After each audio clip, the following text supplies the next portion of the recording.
player. I thought he would be a lot better. I didn't think that because he's kind of undersized to bang with 7-footers and 6'10", 6'11" guys.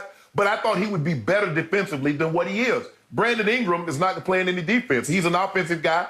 He's looking to put the ball in the hoop. And when your two best players are unconcerned or unwilling to play defense at some kind of level, you're going to let teams even lead that you think are insurmountable, Skip.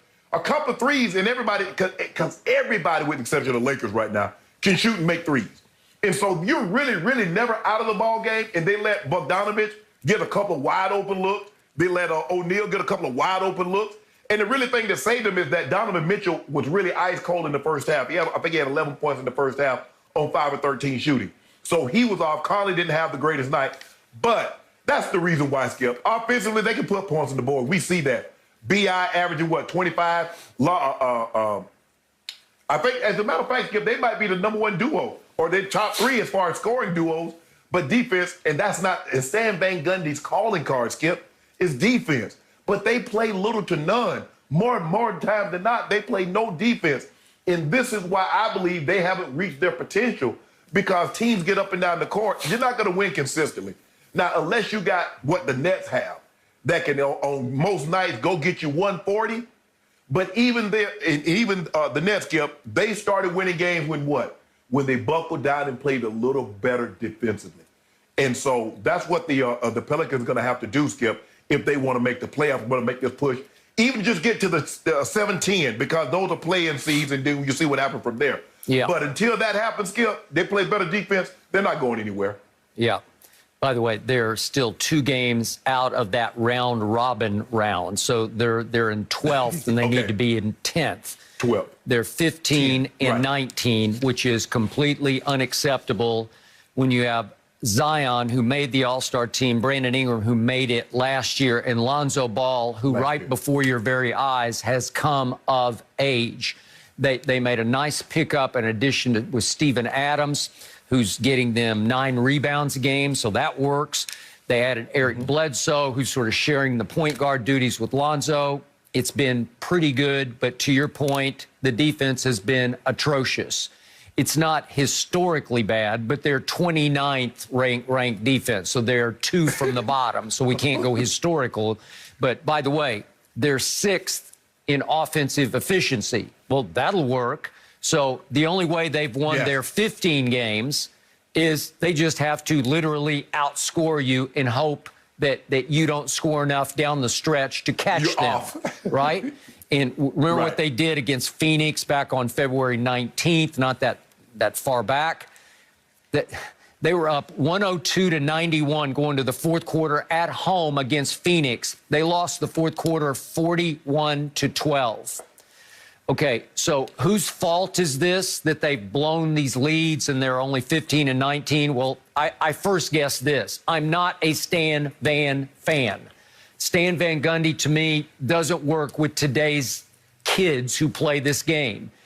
I think his words, his rants are falling on deaf ears among the younger Pelicans because he's not connecting with them, as you say, his calling card is defense. Well, they're playing little to none. And I agree with you. I am a huge Zion fan, much bigger than you are, especially on the offensive end. And I did not say that he was going to make first-team all-defense. I just said that he will block shots and he will be active on defense at they list him at 6'7". I think he's about 6'6", as you know. And he just doesn't play very hard on the defensive end. It's an afterthought to him. It used to be the calling card of Lonzo Ball. It's becoming more of an afterthought for Lonzo Ball, which is shocking and disappointing to me. You noticed that too, huh? Yeah, I have. And I'm also the biggest Lonzo fan.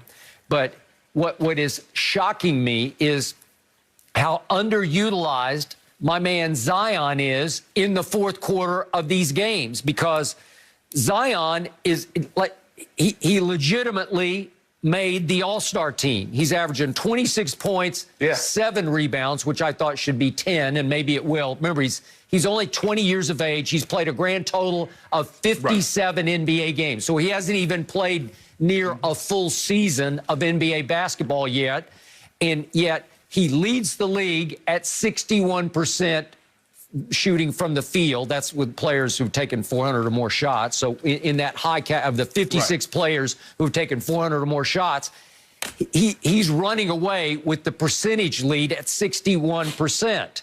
Well, he leads points in the paint, the whole NBA. He's 636 points in the paint. To Giannis has 572. And Shannon, if you look at historical points in the paint, and the stats are only kept back to 1996, but Shaq has the top 7 points in the paint since 1996. And do you remember 2000 when he just ragdolled everybody who played him, including Tim Duncan and David Robinson in the playoffs? He dunked on everybody's head. He just did. He terrorized the NBA. He turned it into more football, basketball, and they couldn't even referee Shaq because he was so big and strong at, what do we give Shaq, 7'1"? I believe he's 7'1". And 7'1", and probably this prime Skip, probably about 330. 330-ish, okay. And is Zion 300? He may be, but at about 6'6", 300. But if you look at what Shaq did that year when he set the record for points in the paint, he averaged 23 points in the paint per game.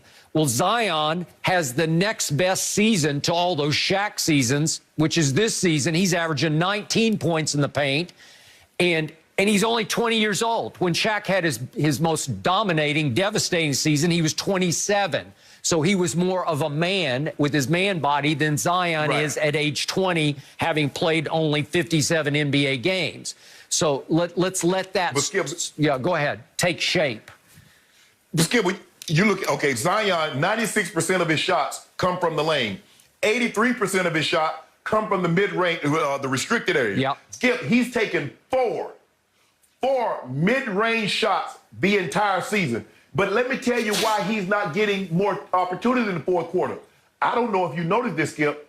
They're subbing him on the defensive end in the fourth quarter because he's become a liability on defense. Yeah, but Skip, just a little bit. You're a historically great player. They can't Skip. No great player. You covered this game far too long. You know there's no great player that they sub in that situation. Yeah. You can't.